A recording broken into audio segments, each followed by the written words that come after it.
মহারাজ আর একটু খাসি দেবো? না না গোপাল, আর খাবো না। ওরে বাবা, পেট তো একদম জয় ঢাক। জয় ঢাক বললে হবে? এখনো তো অনেক কিছু বাকি মহারাজ। আরে মা, আপনি যেন লজ্জা করে খাবেন না। আপনার যেটা প্রয়োজন সেটা চেয়ে নেবেন। হ্যাঁ গোপাল বউ, তুমি চিন্তা করো না, আমি ঠিক পেট ভরে খাবো। কি পণ্ডিত, ছানার ডালনা আর একটু নাও। আমাকে নিয়ে একদম ভেবো না, এখানে আমরা খুব ভালোভাবে খাচ্ছি। এই নেপলা, আমাকে আরেকটু নিরামিষ পাঁঠার মাংস দিয়ে যা তো। দিচ্ছি পণ্ডিত মশাই। না গোপাল, তুমি দেখিয়ে দিলে বটে, তুমি তো সত্যিকারের ভোজন রসিক। যারা ভোজন রসিক হয় তারা যেমন খেতে ভালোবাসে তেমনি খাওয়াতেও ভালোবাসে। গোপালের এই আজকের দিনেই ওই 4 হাত এক হয়েছিল, তাই তো মহারাজ? গোপালের আজ বিয়ের দিন। গোপাল, আজকের এই দিনটা তোমার জীবনে বারবার ফিরে ফিরে আসুক। আমরা আসছে বছর আবার খাবো, বছর বছর খাবো। কাজ নেই তাই খালি খাই খাই আর খাই খাই। শোনো মন্ত্রী, ভোজন রসিক হতে গেলে যেমন খেতে জানতে হয় তেমন খাওয়াতেও জানতে হয়। আর তুমি তো চিরজীবন খেয়েই গেলে। আরে বাবা, অন্তত গোপালকে দেখে একটু শেখো। আগে খাই তারপর শিখবো মহারাজ।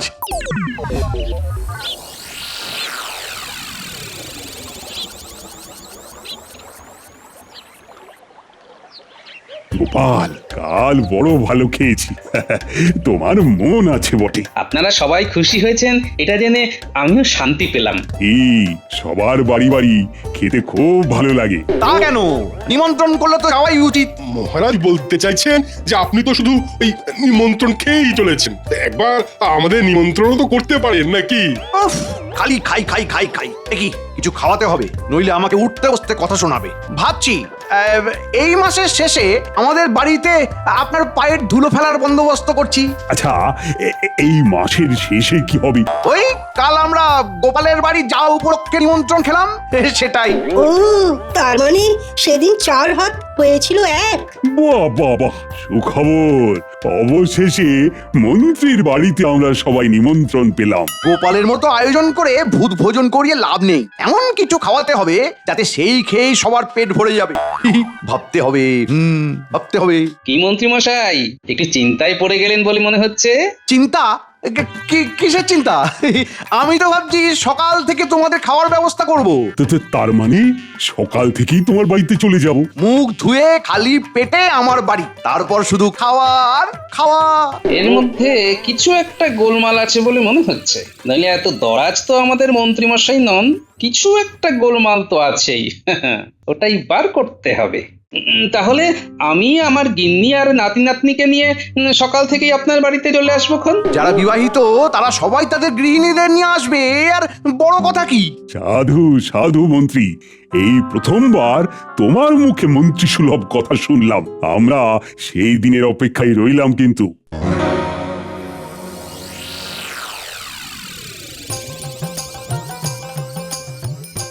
এই নে, তোরা সবাই পেট পুড়ে নারকোল মুড়ি খা, খেতে ভালো লাগবে, পেট ভরবে। খা।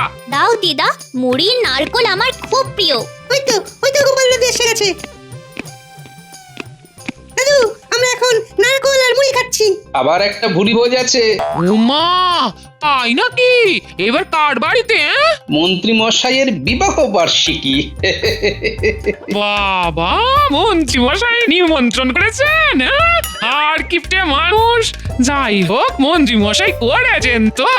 ঠিক বলেছ দিদা, সেদিন বাজারে গিয়ে দেখি কিছু চুনো মাছ নিয়ে মাছওয়ালার সঙ্গে ঝগড়া করছেন। কিপটে হোক আর যাই হোক, আমাদের রাজ্যের মন্ত্রী তো। ঠিকই তো, কিপ্টে মন্ত্রী। আমি সেদিন সকালে তোদের সবাইকে নিয়ে মন্ত্রী মশাইয়ের বাড়িতে যাব। ওমা, এই তোমার সকাল থেকে নিমন্ত্রণ নাকি? সেখানেই তো খটকা গিন্নি।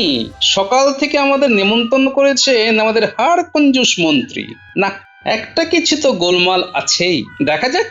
কি আর দেখবে, মনে হচ্ছে আমার হাত পুড়িয়ে রান্না করতে হবে না তোমার জন্য। না না গিন্নি, সেদিন তোমাকে কিচ্ছুটি করতে হবে না। যখন নিমন্ত্রণ পেয়েছি তখন আমরা না খেয়ে আসবো না। হ্যাঁ,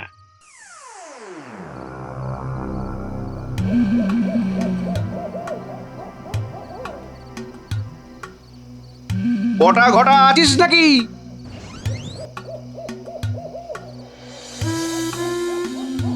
বলুন মন্ত্রী মশাই। এই মাসের শেষে আমার বিয়ের তারিখ। মহারাজ আর আমার সভাসদরা ধরেছে গোপালের বাড়িতে যেমন খেয়েছে সেই রকম আমার বিয়ের তারিখে ওরা কবজি ডুবিয়ে খাবে। বাহ, বেশ ভালো। তবে আয়োজন বেশ ভালোভাবে করতে হবে। খাওয়াবো তো বটেই, কিন্তু এমন খাওয়াবো যাতে করে ওই রাজকীয় আয়োজন করতে না হয়, আবার আমার সুনামও থাকে। সেটা কি করে সম্ভব মন্ত্রী মশাই? আচ্ছা শোন মন দিয়ে শোন। বলুন, শুনছি। সব হবে, কিন্তু কেউ কিচ্ছু খেতে পারবে না। প্রথম খাওয়াতেই পেট ভরিয়ে দিতে হবে। সকালে নিমন্ত্রণ, সকালের জলখাবারটা এমন দিতে হবে যাতে সবার সেটা খেয়েই পেট ফুলে যায়। আর দুপুরে ভাতের দিকে নজরই যাবে না। ভাত থাকবে, খাসির মাংস থাকবে, মিষ্টি থাকবে, দই থাকবে, এ শুধু আমাদের জন্য, বুঝলি না? রাঁধবি তোরা, এমন জমিয়ে রাঁধবি যে গন্ধে সবার প্রাণ একেবারে আকুলি বিকুলি করে ওঠে। বুঝলাম। তাহলে এক কাজ করুন, বিশেষ এক ধরনের চূর্ণ দিয়ে মুড়ি ভাজলে মুড়ি সাদা হয় আর খুব ফোলে। পেটে গেলে আমাদের হজমের ভিত একদম নাড়িয়ে দেবে। শুধু মুড়ি কেউ খাবে কেন? সেই মুড়িটাকে মাখতে হবে নারকোল, চানা, একটু পেঁয়াজ আর ওই সর্ষের তেল আর লবণ। দেখবেন সবাই ওই মুড়ি মাখা খাবে মাংস ফেলে। মুড়ি এমন জিনিস যে খেতে থাকলে আর থামতেই পারবে না। ব্যাস হয়ে গেল। আগের দিন ওই বিশেষ দোকান থেকে চূর্ণ মিশ্রিত মুড়ি নিয়ে আসতে হবে। মুড়ির বস্তা কিন্তু আগে নিয়ে আসতে হবে, রাতের অন্ধকারে।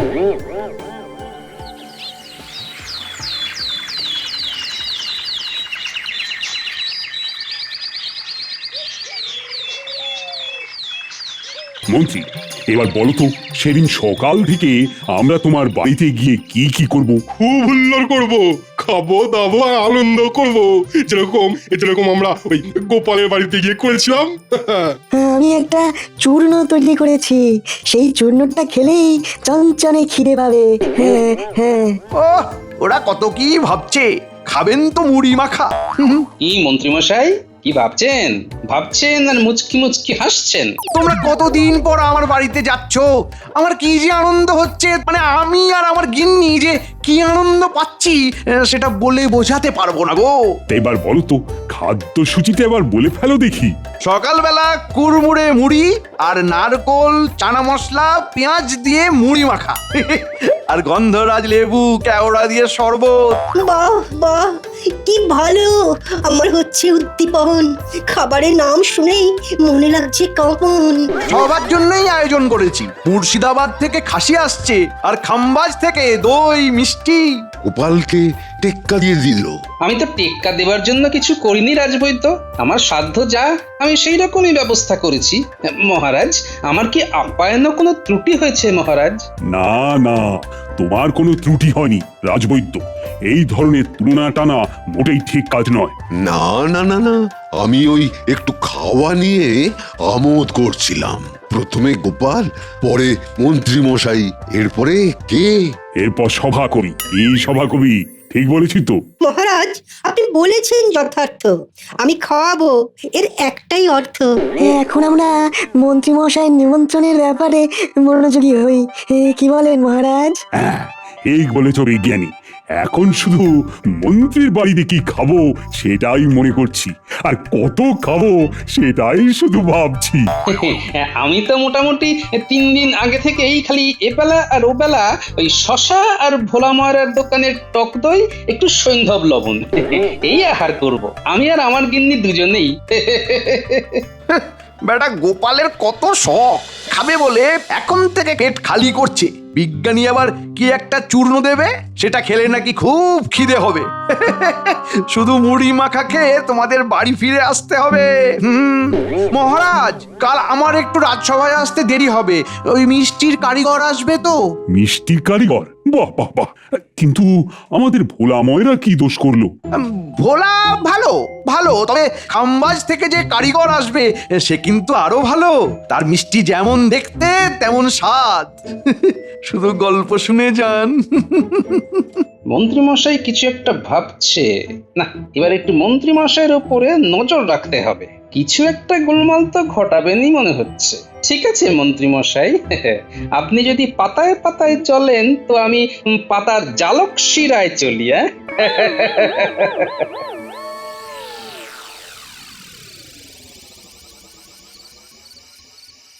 বুঝলে গিন্নি?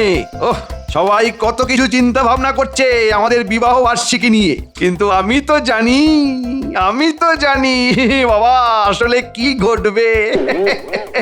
কি ঘটবে? আমাদের বিবাহ বার্ষিকীতে মহারাজ সহ সবাই আমাদের মুড়ি মাখা খেয়ে ঢেকুর তুলতে তুলতে বাড়ি যাবে গো।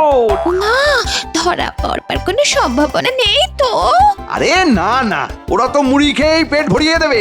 বটা ঘটা এমন মুড়ি নিয়ে আসছে যে খেলেই একদম পেট ভরে যাবে।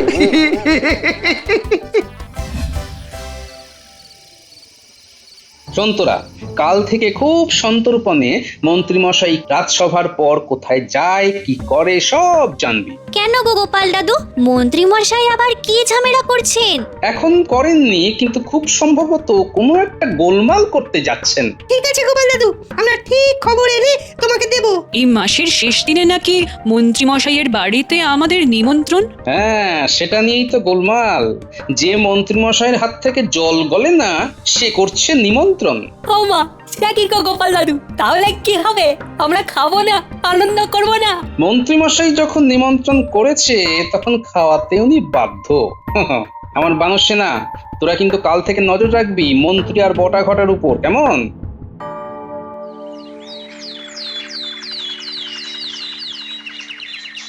বুঝলে বিজ্ঞানী, মন্ত্রীমশাইয়ের বাড়িতে নিমন্ত্রণে সেদিন কিছু একটা গোলমাল আছে। বুঝলে গোপাল, আমি যে ওষুধটা দেব সেটা খাওয়ার আগে খাবে, পাথর পর্যন্ত হজম হয়ে যাবে। তারপর কিছুক্ষণের মধ্যে খুব খিদে পাবে, তখন দেখবে খাওয়ার কি আনন্দ, একেবারে হু হু করে খাবে। তাহলে আমরা সবাই ওই ওষুধ খেয়ে মন্ত্রীমশাইয়ের বাড়িতে খেতে যাব। সে তো বটেই, প্রথমে হজমের ওষুধ, তারপরে পেট পুরে খাওয়া। চলো বিজ্ঞানী, রাজসভায় যাওয়া যাক।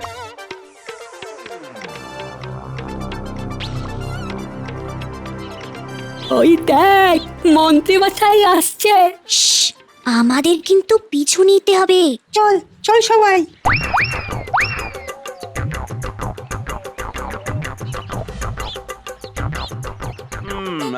পাঁচ বস্তা মুড়ি হলেই হয়ে যাবে। হ্যাঁ, 5টা মোহর দিয়ে দেবো। আজ বটা ঘটাকে বলবো মুড়ির বস্তাগুলো রাতের মধ্যে আমার বাড়িতে নিয়ে আসতে। হ্যাঁ, রাতের মধ্যেই।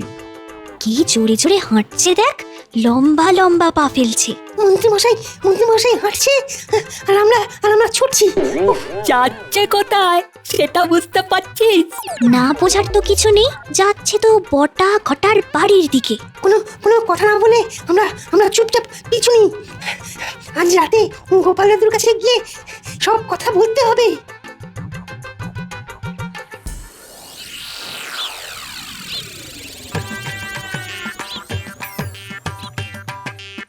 বুঝলি ঘটা, মন্ত্রীমশাই যা কিপটে, কাজ হয়ে যাওয়ার পর পয়সা দেওয়ার সময় এলেই দেখবি কিছু একটা ভুজুং ভাজুং দিয়ে ঠিক বিষয়টা ঘেঁটে দেবে। হ্যাঁ, তাহলে আমরা কি করব সেটা বল। ব্যাপারটা আমার উপর ছেড়ে দে, আমাকে খেলতে দে।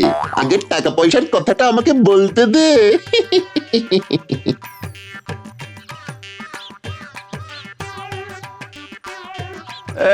বটা ঘটা আছিস নাকি? থাকবো না তো কোথায় যাব?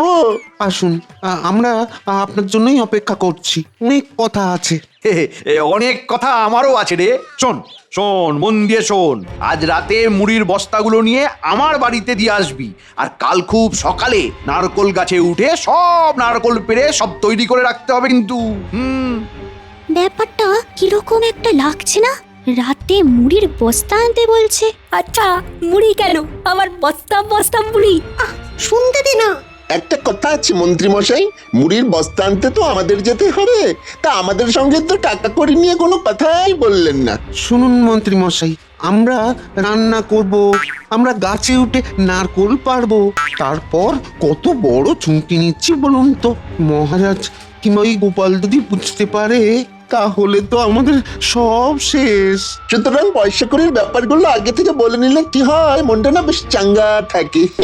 শুনলি, তার মানে গোপাল দাদু যেটা ভেবেছিল মন্ত্রী মশাইয়ের সম্পর্কে, সেটা ঠিক ভেবেছিল। বুঝলি, পুরো ঘটনাটা মাথার মধ্যে একেবারে সেটে গেছে। আমাদের যা জানার জানা হয়ে গেছে। এবার বাড়ি গিয়ে সব কথা গোপাল দাদুকে জানাবো। আমরা চলে যাই, চল। ঠিক বলেছিস, রাতে গোপাল দাদুর সাথে কথা হবে। আরে আমি কি তোদের পয়সা করি দিই না নাকি? কতটা আংশিক সত্যি বটে, পয়সা দিতে আপনি বড় গোলমাল করেন। তাই আমাদের ওই পয়সা কড়ির কথাবার্তাগুলো আগে থেকে হয়ে গেলে আমরা একটু নিশ্চিন্তে থাকি। অগ্রিম কিছু মোহর আমাদের হাতে দিয়ে দিন না, পরে আবার পুরোটা দিয়ে একেবারে হিসেব চুকিয়ে দেবেন। এবার বলুন, আমাদের কত টাকা দেবেন বলে ঠিক করেছেন? কাজের আগে ঝগড়া হয়ে যাক, কাজের পরে যাতে মিষ্টি খেতে পারি। এই নে এখন 50 মোহর নে, পরে আরো 50 দিয়ে হিসেব চুকিয়ে দেবো। এই ভূতের কাজ করবো মাত্র 100 মোহরে, ধরা পড়লে সব মার আমাদের পিঠে পড়বে। না মন্ত্রী মশাই, ওই ছুঁচো মেরে হাত গন্ধ করে লাভ নেই। কাজ যদি করতেই হয় অন্তত পক্ষে আমাদের 500 মোহর দিয়ে কাজ করাতে হবে। হ্যাঁ, রাজি থাকলে এক্ষুনি আমাদের হাতে 250 মোহর দিয়ে দিন, তারপরে দেখুন কাজ।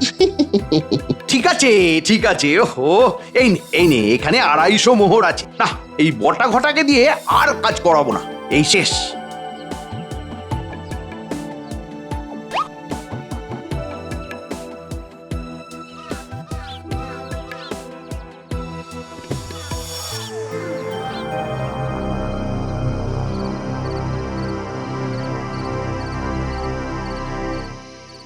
তার মানে এটা হচ্ছে মন্ত্রীমশাইয়ের পরিকল্পনা।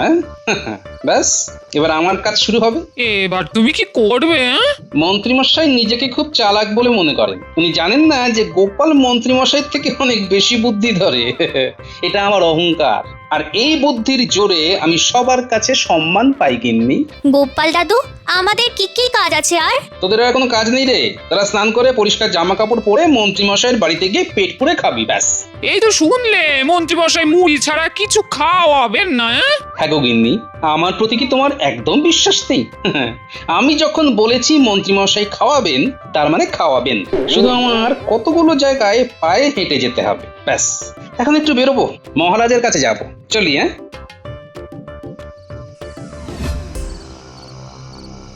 আমার বানর সেনা আজ এই খবরটা নিয়ে এসেছে। কি সাংঘাতিক ব্যাপার ঘটতে চলেছে বলুন তো মহারাজ। মন্ত্রীমশাই যখন খাবারের কথা বলেছেন তখনই আমার সন্দেহ হয়েছিল। এটা তো সম্মানের প্রশ্ন, আর গোপালের সঙ্গে আমার সম্মানও জড়িয়ে আছে। তা এখন আমার কি করা উচিত? শুনুন মহারাজ, মন্ত্রী যদি ডালে ডালে চলেন, আমি চলি পাতায় পাতায়। আমি কাল সমস্ত বাজারওয়ালাকে বলে দেব মন্ত্রীমশাইয়ের বাড়িতে নিমন্ত্রণ, জিনিসপত্র যেন দুপুরে মন্ত্রীমশাইয়ের বাড়ি চলে যায়, এবং মহারাজের আদেশ এই কথা যেন কেউ জানতে না পারে। বাজার ওয়ালারা তো আর জিনিসপত্র বিনা পয়সা দেবে না, তা পয়সাটা দেবে কি? পয়সা দেবে মন্ত্রীমশাই, ওটা নিয়ে আপনি একদম ভাববেন না। আমাদের সকলের কাজ বৈজ্ঞানিকের ওষুধ খেয়ে আমরা মন্ত্রীমশাইয়ের বাড়িতে নিমন্ত্রণ খেতে যাব, ব্যাস। গোপাল যখন কিছু একটা করবে বলে ভাবে, সেটা শেষ পর্যন্ত মধুরেণ সমাপয়েত হয়। আমার অগাধ বিশ্বাস গোপাল তোমার উপর। ধন্যবাদ রানীমা।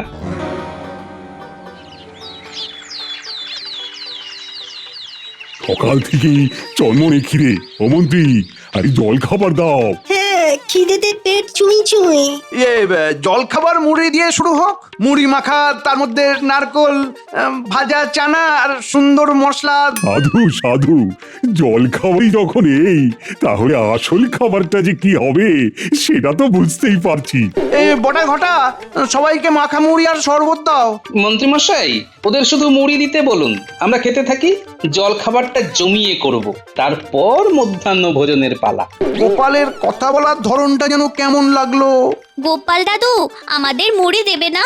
মুড়ি খাওয়ার আগে ওষুধ খেয়েছিস? বাবা, খাবো না আবার, আমাদের তো পেট ভরে খেতে হবে। কি বলুন মন্ত্রীমশাই? ব্যাপারটা কেমন অন্যরকম লাগছে।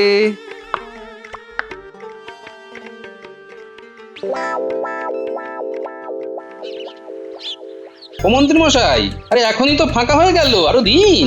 দাও দাও আরো মুড়ি, সইছে না আমার ভুঁড়ি।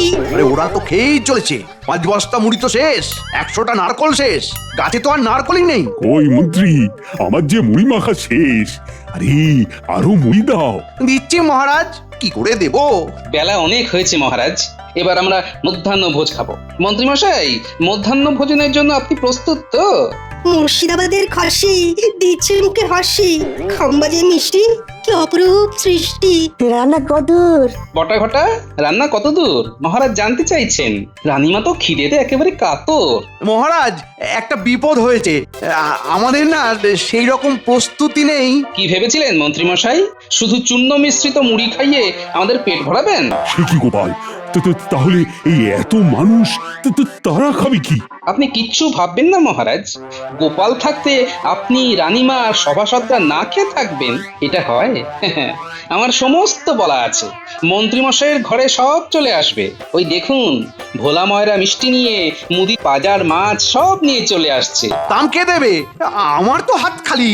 দাম আপনি দেবেন মন্ত্রী মশাই। পরের মাসের বেতন থেকে সব ধার মেটাবে। শোনো সবাই, মন্ত্রী মশাইয়ের আজ বিয়ের তারিখ, তাই তো মন্ত্রী মশাই আজ আমাদের সবাইকে কবজি ডুবিয়ে খেতে বলেছে। তোমরা সবাই খেয়ে মন্ত্রীর গুণ গাও। সব কিছু মন্ত্রী মশাই দেবে। মহারাজ, মহারাজ, আমি ফতুর হয়ে যাব মহারাজ। তোমার ফতুর হওয়াই উচিত। মন্ত্রী, তুমি বরং দাঁড়িয়ে দাঁড়িয়ে দেখো আমরা কেমন মজা করে খাই। ভেবেছিলাম আমি চতুর হয়ে সবাইকে বোকা বানাবো, কিন্তু গোপাল বিজ্ঞানী এরা আমাকে ফতুর করে দিল, এরা আমাকে ফতুর করে দিল গো।